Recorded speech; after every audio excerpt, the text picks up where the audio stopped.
In the spring, at the time when kings go off to war, David sent Joab out with the king's men and the whole Israelite army.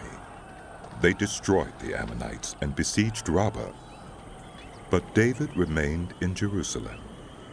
One evening, David got up from his bed and walked around on the roof of the palace. From the roof, he saw a woman bathing. The woman was very beautiful, and David sent someone to find out about her. The man said, "She is Bathsheba, the daughter of Eliam, and the wife of Uriah the Hittite." Then David sent messengers to get her. She came to him, and he slept with her. Now she was purifying herself from her monthly uncleanness. Then she went back home. The woman conceived and sent word to David, saying, "I am pregnant." So David sent this word to Joab, "Send me Uriah the Hittite."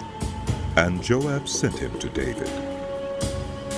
When Uriah came to him, David asked him how Joab was, how the soldiers were, and how the war was going.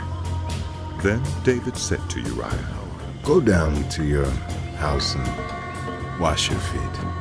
So Uriah left the palace, and a gift from the king was sent after him.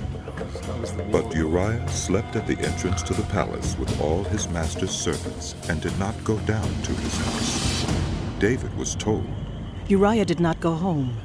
So he asked Uriah, "Haven't you just come from a military campaign? Why didn't you go home?" Uriah said to David, "The Ark and Israel and Judah are staying in tents, and my commander Joab and my lord's men are camped in the open country. How could I go to my house to eat and drink and make love to my wife? As surely as you live, I will not do such a thing." Then David said to him, "Stay here one more day, and tomorrow I will send you back." So Uriah remained in Jerusalem that day and the next. At David's invitation, he ate and drank with him, and David made him drunk. But in the evening, Uriah went out to sleep on his mat among his master's servants. He did not go home. In the morning, David wrote a letter to Joab and sent it with Uriah. In it, he wrote, "Put Uriah out in front where the fighting is fiercest. Then withdraw from him, so he will be struck down and die." So while Joab had the city under siege, he put Uriah at a place where he knew the strongest defenders were. When the men of the city came out and fought against Joab, some of the men in David's army fell. Moreover, Uriah the Hittite died. Joab sent David a full account of the battle. He instructed the messenger, "When you have finished giving the king this account of the battle, the king's anger may flare up, and he may ask you, 'Why did you get so close to the city to fight? Didn't you know they would shoot arrows from the wall? Who killed Abimelech, son of Jerubbesheth? Didn't a woman drop an upper millstone on him from the wall so that he died in Thebes? Why did you get so close to the wall?'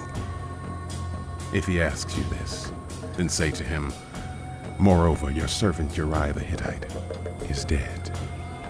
The messenger set out, and when he arrived, he told David everything Joab had sent him to say.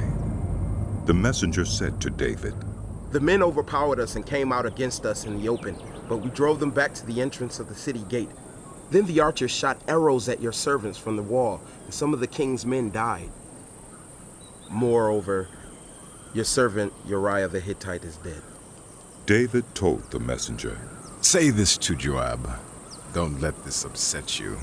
The sword devours one as well as another. Press the attack against the city and destroy it." Say this to encourage Joab. When Uriah's wife heard that her husband was dead, she mourned for him.